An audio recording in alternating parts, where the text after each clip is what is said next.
Një ngjarje e rëndë ka ndodhur në Vlorë ku një 40 vjeçar ka kryer marrëdhënie seksuale me një të mitur vetëm 15 vjeç. Rinaldo Rakipaj akuzohet në bashkëpunim me mikun e tij, 33 vjeçarin e identifikuar deri më tani me inicialet FQ, ka kryer marrëdhënie me të miturën dhe 2 shoqet e saj, po ashtu adoleshente.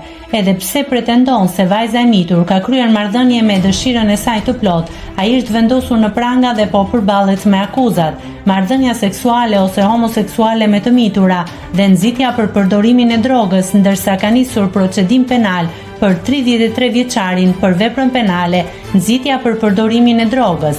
Si u zbulua ngjarja e rëndë? Ishte ëma e 15 vjeçares, ajo që ka shkuar në komisariatin e Vlorës për të bërë denoncimin se e bia ishte abuzuar seksualisht nga një person shumë herë më i madh se ajo.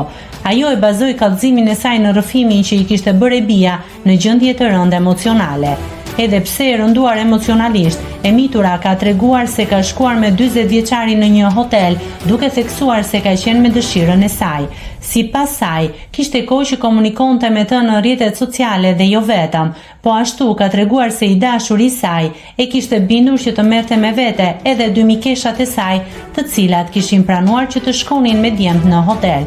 Fillimisht, të pestë kanë konsumuar lëndë narkotike të llojit kokainë dhe më pas, Rakipaj është ndarë nga grupi me një prej vajzave dhe ka nisur ndaj saj abuzim seksual, ndërsa shoku i tij ka qëndruar me 2 vajzat e tjera, edhe ai duke konsumuar kokainë, por është konfirmuar se me asnjë prej tyre nuk ka kryer marrëdhënie intime.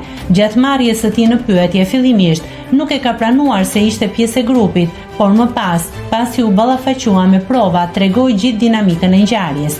Ai është shprehur se me një prej vajzave të mitura kishte komunikim prej kohësh dhe gocat e mitura kanë shkuar vetë në hotel me dëshirë. Nëse klikoni mbi butonin subscribe, do t'ju shfaqen të gjitha publikimet tona. Ju ftoj t'i bëni subscribe kanalit, të pëlqeni videot dhe të lini komentin tuaj.